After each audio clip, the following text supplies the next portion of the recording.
제대로 하게 해주든가. 제대로 해!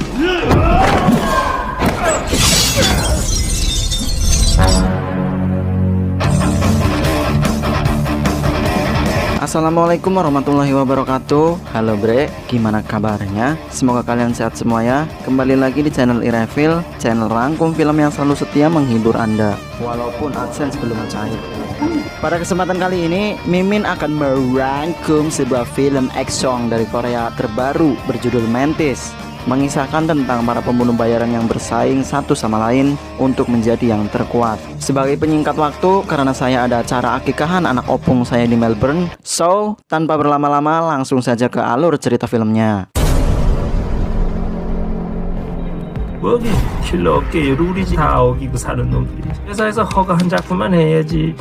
Film dibuka dengan penjelasan tentang dunia pembunuh bayaran, di mana perusahaan nomor 1 bernama MK Entertainment yang dipimpin oleh Min Kyu. Perusahaan tersebut memiliki beberapa aturan yang tidak boleh dilanggar oleh para pembunuh bayaran. Beberapa di antaranya adalah tidak boleh membunuh anak kecil di bawah umur, tidak boleh menerima pekerjaan dari perusahaan lain, dan seterusnya. Namun hal tersebut menjadi pro dan kontra bagi para pembunuh bayaran di perusahaan MK maupun perusahaan lain. Tetapi yang pasti, sanksi bagi para pembunuh bayaran yang ketahuan melanggar adalah hukuman. Taulah ya. Sebagai contoh, 2 orang pembunuh bayaran ini, mereka adalah kakak beradik yang baru saja selesai melakukan pekerjaannya sebagai pembunuh bayaran. Di sebuah pom bensin, si adik yang keluar dari toilet ditemui langsung oleh pimpinan MK, yaitu Min Kyu, karena mereka ketahuan telah melanggar 2 aturan sekaligus sebagai pembunuh bayaran di MK. Pelanggaran pertama yaitu membunuh anak di bawah umur, dan pelanggaran kedua menerima pekerjaan dari perusahaan lain. Min Kyu telah menghabisi si kakak di dalam mobilnya, dan sekarang giliran si adik untuk menyusulnya. 그랬을 겁니다.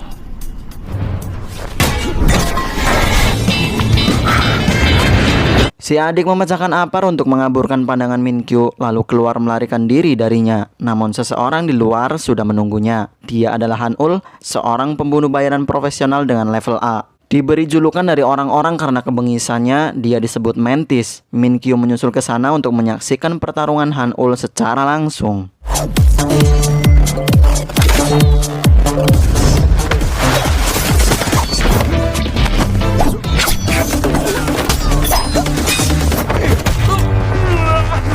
Tidak mendapatkan perlawanan yang berarti, Han Ul menghabisi lawannya dengan mudah tetapi brutal. Min Kyu menelpon petugas kebersihan, yang dimana di sini petugas kebersihan yang dimaksud adalah petugas yang bekerja khusus untuk membersihkan TKP pembunuhan. Selesai dari sana, Han Ul mendekati Min Kyu dan secara tiba-tiba mengalungkan senjatanya yang berbentuk arit ke leher Min Kyu. Han Ul mengatakan dirinya ingin memberikan pisau berdarah pada Min Kyu, walaupun senjatanya adalah arit, namun tidak mengubah simbol dari pisau berdarah, di mana bila ada seseorang pembunuh bayaran memberikan pisau pada seorang pembunuh bayaran lain, di dalam dunia pembunuh bayaran mengartikan tantangan untuk duel maut sampai salah satunya mati. Namun saat Min Kyu akan mengambil senjata Han Ul sebagai bentuk penerimaan tantangan tersebut, Han Ul menarik senjatanya mengatakan bahwa dirinya hanya sedang bercanda. 아이 장난이잖아 장난.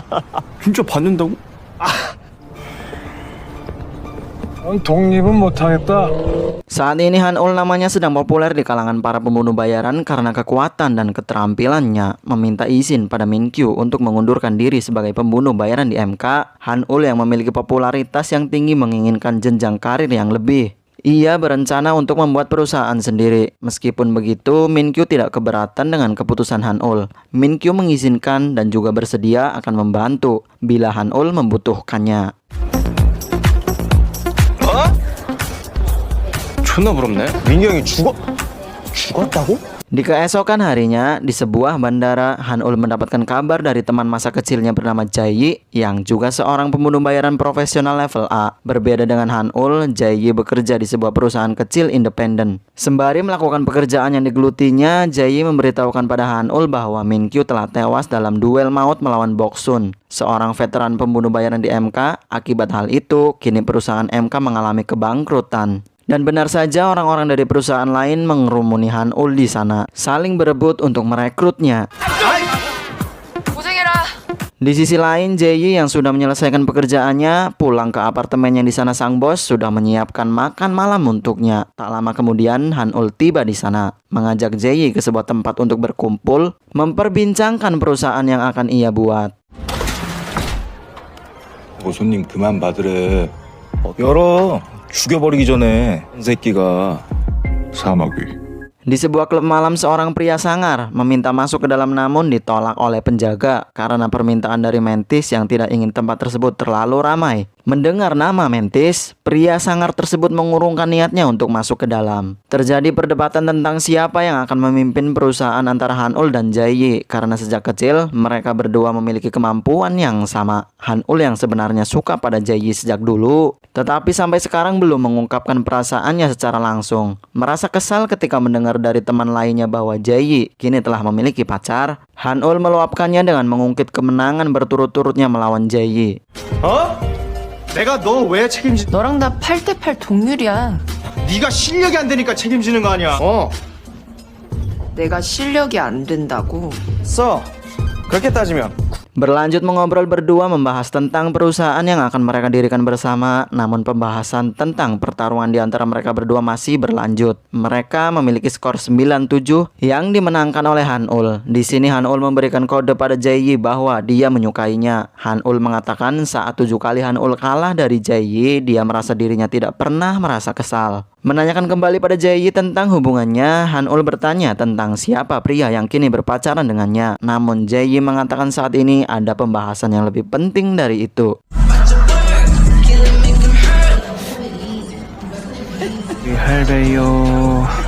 Keesokan harinya, Han-ul mengunjungi kediaman seorang veteran pembunuh bayaran di MK, memiliki hubungan dekat dengannya, yang bahkan sudah Han-ul anggap sebagai kakeknya sendiri. Namun sebelum itu, Han-ul bertemu dengan Benjamin, seorang konglomerat pemilik perusahaan meta digital terkenal bernama JB Entertainment. Bertemu dengan sang kakek, dia bernama Doggo. Memeluk Han-ul seakan seperti cucunya sendiri. Masuk ke dalam rumah, Han-ul yang sedang melihat barang-barang antik mahal yang terpajang di dalam rumah kakeknya tiba-tiba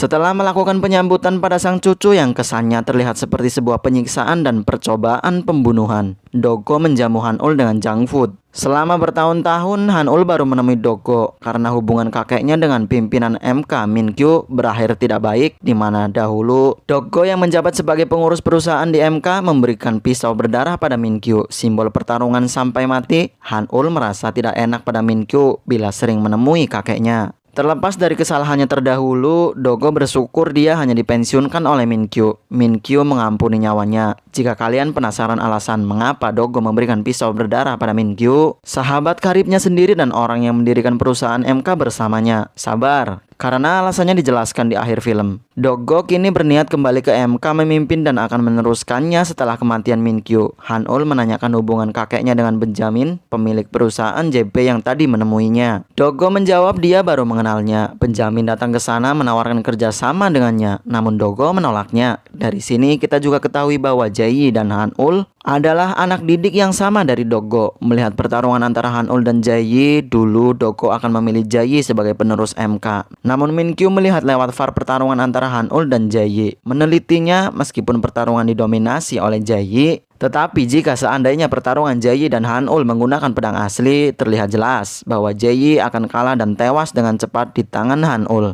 Maka dari itulah Min-kyu dan Doggo sepakat memilih Han-ul sebagai aset penting yang akan menjadi penerus MK, di mana keputusan tersebut membuat Jae-yi kecewa dan keluar dari MK. Mengetahui tentang perasaan Han-ul pada Jae-yi, Doggo meminta bila saat waktunya telah tiba, Doggo ingin Han-ul tidak menghabiskan waktunya untuk Jae-yi dan menjadi penerus MK selanjutnya. Han-ul menemui Jae-yi yang sedang berada di tempat latihan. Dari bos Jae-yi, Han-ul mengetahui Jae-yi sedang berkencan, tapi ternyata yang dimaksud pacar Jae-yi adalah samsak latihannya. Hal itu membuat Han-ul merasa lega dan mengikuti latihan dengan semangat.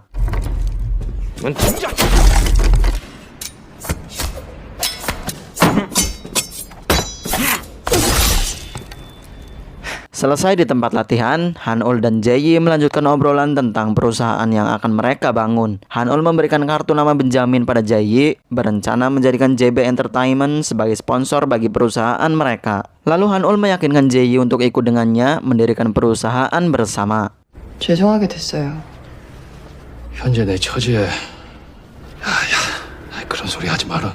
Jae-yi meminta izin untuk tidak bekerja lagi dengan bosnya. Sang bos yang merasa ini juga demi kebaikan Jae-yi ke depannya, tidak memaksakan kehendak Jae-yi yang ingin berhenti bekerja dengannya. Di sisi lain, Han-ul yang menunggu Jae-yi di luar menanyakan tentang hubungannya dengan Jae-yi pada Sumin. Mengapa Jae-yi berbohong padanya tentang dirinya sudah memiliki pacar? Menurut Sumin, Jae-yi sebenarnya sudah tahu tentang perasaan Han-ul padanya. Namun Jae-yi pura-pura tidak tahu karena merasa tidak nyaman karena perasaan tersebut.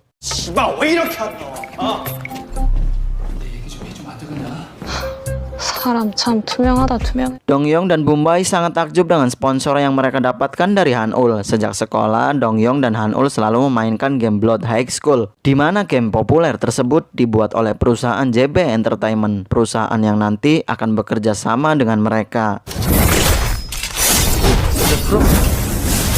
프로페셔널들이 보기엔 어때요? Memperlihatkan trial game Blood High School terbaru yang akan dirilis, Boombai dan Dongyong sangat menyukainya. Benjamin memuji paras cantik namun mematikan yang dimiliki Jae-yi. Benjamin ingin membuat Jae-yi sebagai karakter utama di game barunya itu. Terlihat Han-ul merasa cemburu pada Benjamin namun mencoba tetap menahan diri. Dongyong yang sedang mempresentasikan kerjasama yang mereka tawarkan untuk perusahaan JB Entertainment menghitung-hitung keuntungan yang nantinya akan Benjamin dapat sebagai bahan pertimbangannya. Namun Benjamin mengatakan dirinya tidak terlalu tertarik dengan keuntungan yang tidak seberapa itu. Benjamin malah lebih tertarik pada Jae-yi. 쏘리 질문이 너무 프라이빗했다. 자, 마기씨 여자친구? 이제 재밌는 것 좀 볼까요? Benjamin memprovokasi Jae-yi dengan mengatakan seberapa kuat Jae-yi bertahan melawan Mantis dan mengapa Jae-yi keluar dari MK. Mengapa pihak MK tidak menahan Jae-yi, tapi pihak MK malah menjadikan Mantis pemeran utama di MK. Hingga puncaknya saat Benjamin ingin mengetahui hasil akhir pertarungan Jae-yi dengan Han-ul. Han-ul yang merasa kesal dengan sikap Benjamin pun pergi mengajak semua temannya meninggalkan tempat tersebut. 만약 당신이랑 붙으면 우리가 씨발 족같은 게임 캐릭터도 아니고 만나면 뒤져. 나는 사람 죽이는 사람이에요. 가자. Namun saat Jae-yi dan Dongyong akan pergi menyusul Han-ul, Benjamin menawarkan kerjasama pada mereka tanpa Han-ul bersamanya. Namun saat itu, meskipun dengan berat hati, Dongyong dan Jae-yi menolak tawaran Benjamin. Jae-yi sangat menyayangkan keputusan Han-ul membatalkan kerjasama dengan perusahaan besar milik Benjamin. Jae-yi ingin segera bekerja dan menghasilkan banyak uang, sementara Han-ul sendiri yang sebenarnya tidak mau teman-temannya diperlakukan tidak manusiawi oleh Benjamin, terpaksa melakukannya. Tetapi Han-ul orang yang kaku tidak bisa secara langsung mengungkapkan hal tersebut pada teman-temannya. Han-ul ingin selalu menjadi orang yang selalu diandalkan sekaligus melindungi teman-temannya, tapi hal tersebut membuat kesalahpahaman di antara mereka. Dongyong yang merasa Han-ul adalah orang yang egois dan hanya memikirkan diri sendiri. Dongyong memberontak dan menentang Han-ul. Dongyong juga tahu Han-ul membatalkan kerjasama karena Jae-yi yang akan diperalat oleh Benjamin, atau kecemburuannya pada Benjamin. Dongyong muak dengan kisah asmara antara Han-ul dan Jae-yi karena perasaan tersebutlah yang sekarang membuat mereka kehilangan sponsor. Setelah mengatakan semua unek-uneknya, Dongyong pergi dari sana. Ia memilih kembali ke tempat Benjamin untuk bekerja dengannya. 내가 왜 두 사람 때문에 이 좋은 기회를 놓쳐야 돼? 나는 다시 올라갈 거야. 야, 김동영. 야, 너 어디 가? Melanjutkan obrolan berdua, Jae-yi menanyakan alasan Han-ul membatalkan kerjasama dengan JB, apakah karena dirinya. Meskipun pada kenyataannya benar seperti itu, tapi lagi-lagi Han-ul tidak mengatakannya. Dia malah mengatakan alasannya membatalkan kerjasama karena dirinya adalah seorang mentis yang terkenal. Saat ini semua orang tahu itu. Kesempatan tersebutlah yang membuatnya yakin perusahaan yang akan mereka bangun pasti berhasil. Han-ul meminta Jae-yi membantunya membuat perusahaannya sendiri. Namun Jae-yi mengungkapkan dirinya tidak ingin membantu Han-ul karena mereka akan membangun perusahaan bersama. Lagi-lagi Han-ul yang ingin terus diandalkan meminta untuk menjadi bosnya. Han-ul akan membuat Jae-yi merasa nyaman bekerja di bawahnya. Untuk mendapatkan pekerjaan, Han-ul akan menghubungi klien-kliennya saat dirinya masih berada di MK. 네, 대표님. 그래. 이거는 양 전무가해. Semua berjalan dengan lancar, pekerjaan banyak berdatangan dari para klien. Perusahaan tersebut Han-ul beri nama Mantis Company. Tetapi kenyataan pahit harus mereka rasakan ketika permintaan dari klien telah habis dan menjadi jarang pekerjaan yang datang. Bahkan seringkali para klien membatalkan pekerjaan mereka. Ditambah lagi Dogo menurunkan harga jasa pembunuh bayaran di MK, membuat perusahaan kecil milik Han-ul yang masih mematok harga standar menjadi sepi orderan. Dogo sengaja melakukan hal tersebut agar perusahaan milik Han-ul bangkrut, kemudian membuat Han-ul kembali ke MK.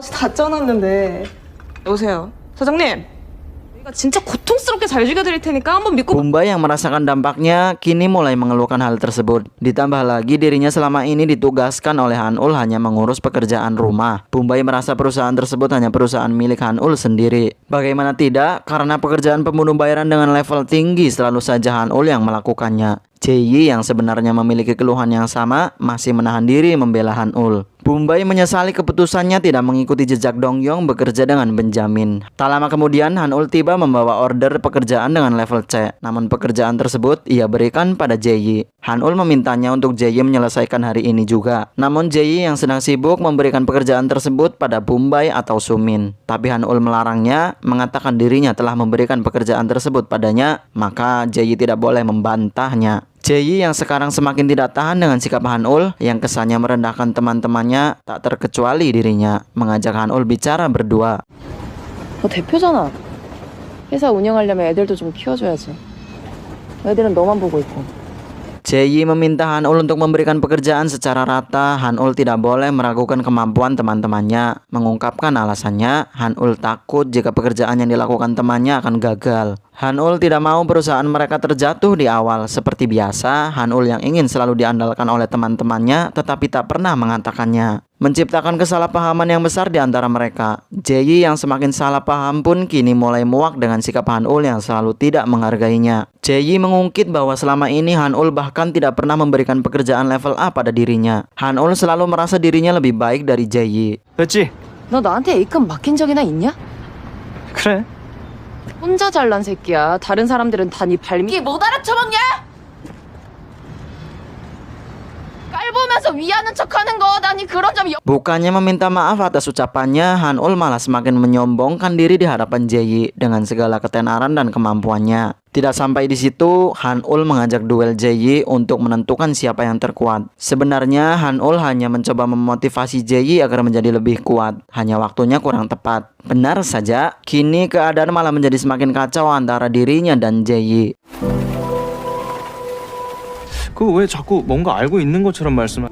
아무 문제 없고 Pergi ke kediaman sang kakek untuk curhat. Tak lama saat Hanul tiba di kediaman Dokgo, Jae-yi menelponnya, melaporkan dirinya telah selesai menyelesaikan tugasnya. Tapi terlihat Jae-yi kini telah berubah, penuh amarah dan pendiam, menutup telepon begitu saja saat Hanul mengkhawatirkannya. Bersamaan dengan Dokgo yang menjelaskan tentang alasan keputusannya dengan Min-kyu dulu tidak memilih Jae-yi sebagai penerus, terlihat beberapa orang mengikuti Jae-yi yang akan pulang. Kembali pada Dokgo dan Hanul, Dokgo mengungkapkan bahwa Jae-yi dan dirinya memiliki kesamaan. Mereka berdua tidak suka jika ada orang yang lebih hebat bersanding di sampingnya. Paham betul dengan karakter Jae-yi, ia tak segan-segan melakukan cara apapun untuk menang. Begitu jugalah alasan Dokgo dulu memberikan pisau berdarah pada Min-kyu. Flashback ke masa lalu, saat Jae-yi tahu dirinya tidak terpilih, ia menemui Dokgo untuk protes atas keputusan Dokgo dan Min-kyu yang tidak memilih dirinya. Singkatnya, setelah mengetahui alasan dirinya tak terpilih karena hanya pertarungan tidak menggunakan senjata asli, Jae-yi meminta pertarungan ulang dengan Hanul menggunakan senjata asli. Namun Dokgo yang mengetahui Hanul menyukainya pasti akan mengalah untuknya. Dokgo pun menolak hal tersebut. Dokgo mengeluarkan Jae-yi secara tidak hormat, meminta Jae-yi untuk tidak lagi berhubungan dengan Hanul. Itu sebagai bentuk perlindungan dari MK pada Hanul yang kini menjadi aset penting bagi MK. Hal itu membuat Jae-yi merasa sangat kecewa dan menyerang Dokgo. 대표님이 그랬죠.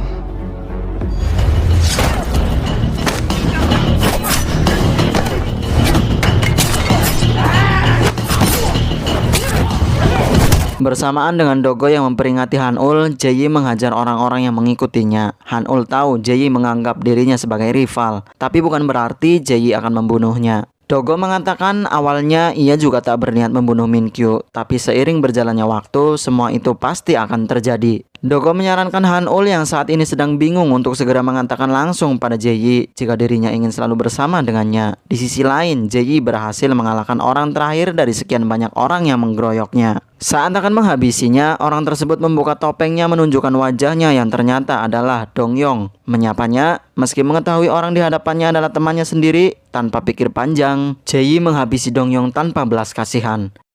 제이가 내 옆에 있었던 거 아니에요. 으면 나오시죠! Terlihat di leher Dongyong terpasang GoPro, yang itu ternyata adalah ulah Benjamin. Ia tidak bisa menahan rasa penasarannya untuk mengetahui bagaimana cara para pembunuh bayaran ulung bekerja secara langsung. Tidak sampai di situ, Benjamin kembali memprovokasi Jae-yi dengan mengatakan mengapa Jae-yi yang memiliki kemampuan hebat seperti itu selalu berada di bawah kaki Mantis. 가서 밥 먹어. 생각 없어.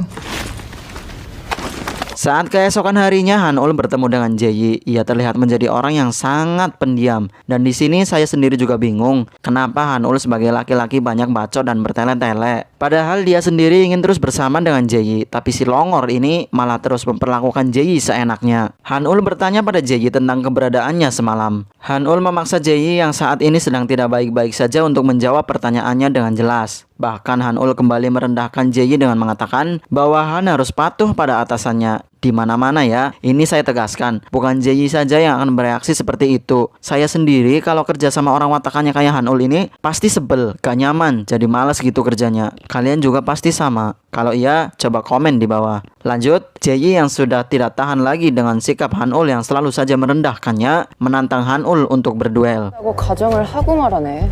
가정이 아니. 우리는 하지 마라. 끝나고 너한테.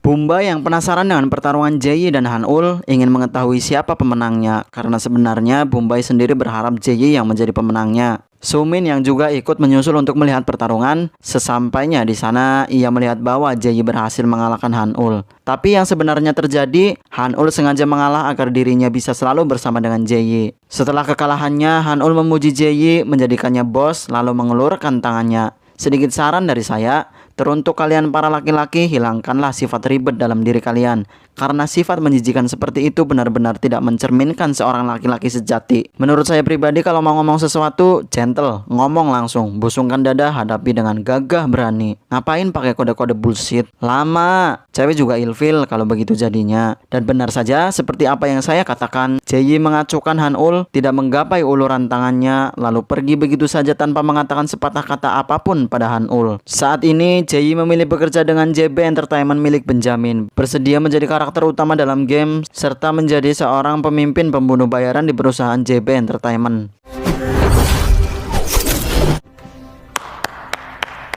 Bumbai yang ikut dengan Jae-yi menemui Sumin yang masih bekerja dengan Hanul. Bumbai mengajaknya ikut bersamanya untuk bekerja dengan Jae-yi, mengatakan dana dari JB terus mengalir pada mereka. Berbeda dengan Hanul yang Bumbai yakin kini sudah terpuruk, namun Sumin menolak, mengatakan bahwa keterpurukan Hanul disebabkan oleh Bumbai yang menyebarkan video kekalahannya. Yang hal itu di sisi lain membuat Jae-yi kini terkenal karena mengalahkan Hanul. Orang-orang menganggap Jae-yi adalah seorang pembunuh bayaran terkuat saat ini. Dari sana, Jae-yi diberi julukan Lizard oleh Benjamin. Meskipun Jae-yi menolak, mengungkapkan dia hanya ingin menggunakan nama aslinya saja, tapi Benjamin tetap memanggil Jae-yi dengan sebutan tersebut. Meskipun tak nyaman, namun Jae-yi diam saja. Menjelaskan rencananya, saat ini Benjamin ingin menghapus aturan mutlak dari MK yang dimana aturan tersebut wajib harus diikuti juga oleh perusahaan pembunuh bayaran lainnya, karena saat ini MK adalah perusahaan terkuat. Namun mengetahui Minkyu sudah tiada, Benjamin ingin Jae-yi menghabisi Dogo sebagai pemegang MK sekarang. Karena menurutnya, menghabisi pembuat aturan akan secara otomatis menghilangkan aturan yang dibuatnya. Sekaligus, Benjamin ingin balas dendam pada Dogo karena sudah berani menolaknya. 거절했거든. 그 인간이 싫어. 뭐하러 직접 들고 왔어요? Dogo mendatangi kediaman Hanul, memberikan 2 pekerjaan padanya secara langsung, lalu ia mengajak Hanul untuk besok menghadiri dan membantunya dalam rapat umum yang akan diselenggarakan oleh MK. Dogo juga membahas soal video pertarungan Hanul dengan Jae-yi, di mana sekarang perusahaan yang menaungi Jae-yi juga menjadi berkembang pesat, menjadi sebuah ancaman bagi MK. Meminta Hanul untuk kembali lagi ke MK, namun Hanul tidak menjawab permintaan Dogo. Sebelum pergi dari tempat Hanul, Dogo memerintahkan bawahannya untuk memblokir akses dari perusahaan Hanul dengan para klien. Kemudian setelah Dogo pergi, Hanul menyerahkan pekerjaan level B pada Sumin. Sementara pekerjaan satunya yang berlevel D, biarkan dia yang mengatasinya. 양전무! 이따위로 하고 있는데 어떻게 알아봐? 자신 있다며! 양전무!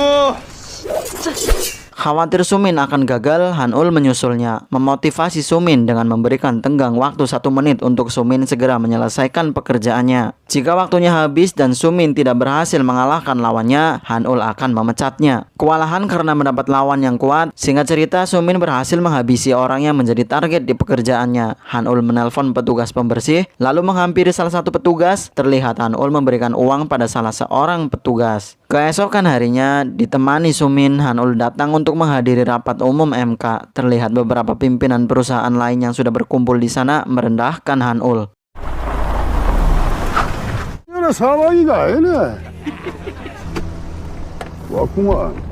Tidak menghiraukannya, Han-ul dan Sumin melihat Jae-yi tiba di sana. Dan berbeda perlakuan yang Han-ul dapat, Jae-yi lebih dihormati ketimbang dirinya. Namun Jae-yi bahkan sengaja tidak melihat ke arah Han-ul. 궁금해하더군요. 아시다시피 나는 어떤 사명감 때문이었습니다. 독고는 왜 다시 Rapat dibuka dengan pemberitahuan kepada semua yang hadir bahwa Dogo telah kembali ke MK. Alasannya karena rasa tanggung jawab pada warisan yang sudah diserahkan oleh pemegang terdahulu, Min-kyu, kepada dirinya. Jae-yi berdiri memprotes tentang warisan yang dimaksud. Itu adalah aturan yang dibuat oleh Min-kyu. Menurut Jae-yi, para petinggi MK secara tidak langsung juga telah menyalahi aturan. Di mana ketika ada orang atau perusahaan yang melanggar aturan yang dibuat, kenapa harus MK yang turun tangan langsung menghukum para pelanggar tanpa adanya negosiasi dan persidangan terlebih dahulu? Jae-yi pun keberatan jika MK menjadi penghukum bagi para pelanggar. Dogo balik bertanya, jika bukan MK yang menjadi penghukum, lantas siapa yang melakukannya? Bukankah dalam hukum alam, yang terkuatlah yang berhak menghukum? Dalam rapat umum tersebut, Jae-yi berencana mengalahkan Dogo di hadapan orang-orang agar dirinya dan perusahaan JB menggantikan MK. Tanpa basa-basi, Jae-yi menyerang Dogo. Namun Han-ul menghentikannya dengan sengaja membiarkan dirinya terkena pukulan Jae-yi dan berpura-pura pingsan. 좀 꺼봐요, 오빠. 이게 지금 뭐 하는 짓들이에요? 눈물 난다 야. 거기 아파. Sekarang Dogo sudah tidak bisa memaklumi pemberontakan yang dilakukan Jae-yi, karena jika dibiarkan, maka orang-orang tidak akan segan-segan menghiraukan lagi aturan yang telah dibuatnya. Han-ul yakin itu bukanlah kemauan dari Jae-yi sendiri, tapi itu adalah ulah dari Benjamin. Dan benar saja, terlihat Benjamin menyiapkan pisau berdarah untuk ia kirimkan pada Dogo sebagai simbol pemberontakan, mengkambing hitamkan Jae-yi sebagai si pengirimnya.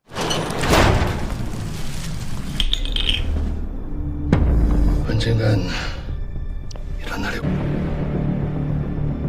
Han-ul yang akan menyelesaikan pekerjaan level D dari Dogo, ternyata orang yang menjadi target adalah bos lama Jae-yi. Diduga bos lama Jae-yi melakukan kesalahan dengan menjalankan perusahaan tanpa izin dari MK. Namun sebelum itu, Han-ul sudah mempersiapkan mayat dari orang yang Sumin habisi untuk memalsukan kematian bos lama. Meski bos lama menolak hal tersebut karena tidak mau memberikan masalah yang besar kepada Han-ul. Tetapi Han-ul memaksanya dan meminta bos lama untuk mengasingkan diri dari sana. 아무도 모르는 데 가서 조용히 숨만 쉬면서 사세요. Melaporkan keberhasilannya membunuh bos lama pada Dogo melalui telepon. Kebetulan saat itu Dogo juga ingin memberitahukan bahwa Jae-yi telah mengirimkan pisau berdarah padanya. Mendengar hal tersebut, Han-ul memohon agar Dogo tidak menerima pisau tersebut. Han-ul yakin mereka sedang dipermainkan oleh Benjamin. Seperti apa yang sebelumnya sudah ia ucapkan, Dogo tidak bisa lagi memaklumi Jae-yi. Untuk menghentikan pertumpahan darah terjadi, Han-ul berjanji akan menyelesaikan masalah tersebut. Han-ul akan mengalahkan Jae-yi dan membuatnya berlutut meminta maaf pada Dogo. Tidak hanya itu, Han-ul menawarkan dirinya bersedia untuk kembali ke MK. Menyetujuinya, Dogo memberikan waktu pada Han-ul selama 24 jam dari sekarang untuk melakukannya. Di sisi lain, Jae-yi yang sebenarnya tersiksa dengan posisinya sekarang, ia yang mengetahui bahwa Benjamin mengkambing hitamkan dirinya, sudah tidak bisa berbuat apa-apa karena Jae-yi sendiri sudah sampai sejauh ini memberontak pada MK.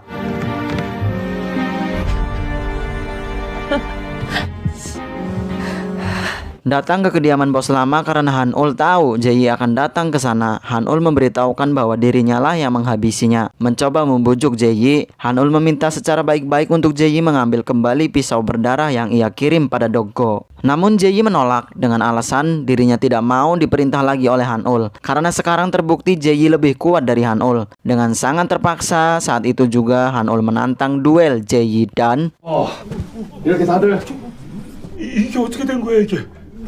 오랜만이네. 사장님.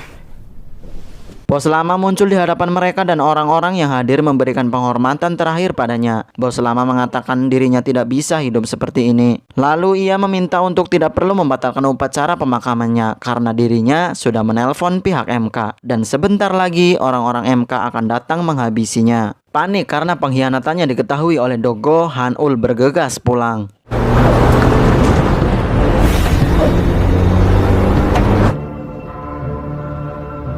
Dan benar saja, Dogo sudah menunggunya di rumahnya. Mengetahui Han-ul telah berkhianat dengan memalsukan kematian bos lama yang Dogo tugaskan Han-ul untuk menghabisinya. Tanpa basa-basi, Dogo memberitahukan niat kedatangannya ke sana. Ia ingin memberikan pisau berdarah dari Jae-yi pada Han-ul. Mau tidak mau, Han-ul harus menerimanya. Singkat cerita, setelah Dogo pergi, Han-ul menemui Bokson untuk sekedar curhat dan meminta saran darinya. Menanyakan perasaan Bokson dulu ketika dirinya memberikan pisau berdarah pada Min-kyu. Bokson menjelaskan, memang pisau berdarah akan dikirimkan oleh orang-orang terdekat. Dari semua belah pihak pasti merasa tidak nyaman karena mereka harus membunuh satu sama lain. Mendengar hal tersebut, Han-ul meminta saran bagaimana baiknya yang Han-ul harus lakukan sekarang. Karena dirinya saat ini dilema besar, apakah ia harus melawan Dogo, seorang guru sekaligus kakek yang sudah merawat dan membesarkannya dari kecil. Tak bisa dipungkiri, Han-ul juga menyayangi Dogo seperti kakeknya sendiri. Tetapi di sisi lain, jika tidak melawan Dogo, dirinya juga harus menghabisi Jae-yi, seorang wanita yang dicintainya sejak dulu. Diputuskan, akhirnya Han-ul mengirimkan pisau berdarah pada Jae-yi, menciptakan sebuah pertarungan sampai mati antara 3 orang. Karena semuanya sudah berantakan, sekalian saja Han-ul berencana akan mengalahkan Dogo dan Jae-yi sekaligus. 차키 챙기셔야죠. Singkat cerita, hari pertarungan pun tiba. Sebelum Han-ul pergi, Sumin mengungkapkan perasaannya pada Han-ul. Han-ul hanya menjawab dengan senyuman kecil dan berkata sampai bertemu besok. 내일 보자. Sesampainya di tempat Dogo, rupanya Han-ul sampai di sana lebih cepat dari Jae-yi. Kebetulan Han-ul akan mengalahkan Dogo sebelum Jae-yi datang.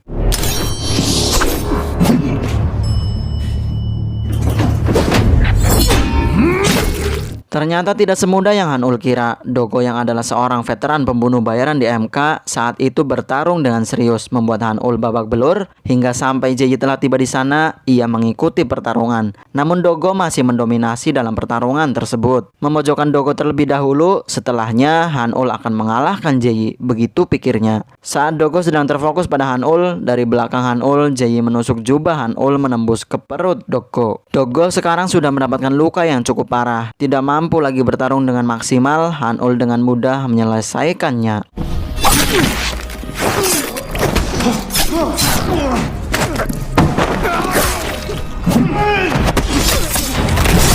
Sama seperti dulu ketika ia dikalahkan oleh Min-kyu, saat ini Han-ul yang mengalahkannya walau terkesan curang. Karena dibantu Jae-yi, Han-ul meminta Dogo untuk pensiun.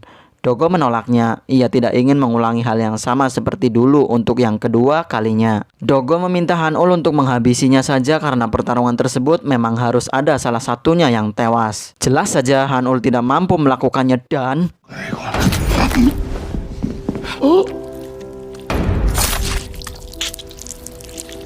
Jae-yi tiba-tiba menekan potongan pedang yang menancap di perut Dogo, seketika menewaskannya. Bertanya apakah semua harus berakhir seperti ini, Jae-yi menjelaskan Han-ul yang selalu memberikan belas kasihan pada orang lain termasuk dirinya. Jae-yi merasa itu membuatnya terlihat sangat menyedihkan. Jae-yi sengaja menghabisi Dogo agar ia tewas secara terhormat dalam pertarungan. Jika Dogo hidup pun, ia akan mendapatkan cibiran oleh orang-orang karena seorang veteran pembunuh bayaran seperti dirinya telah kalah untuk kedua kalinya. Sebenarnya sedari awal, Jae-yi sudah mengetahui saat pertarungan terakhir dengannya, Han-ul sengaja mengalah. Kadang dirinya menyesali karena waktu itu tidak menerima uluran tangannya. Namun Han-ul hanya menjawab semoga semua yang Jae-yi inginkan sekarang bisa ia dapatkan. Lalu Han-ul pergi meninggalkan Jae-yi di sana dengan perasaan penuh penyesalan dan rasa bersalah.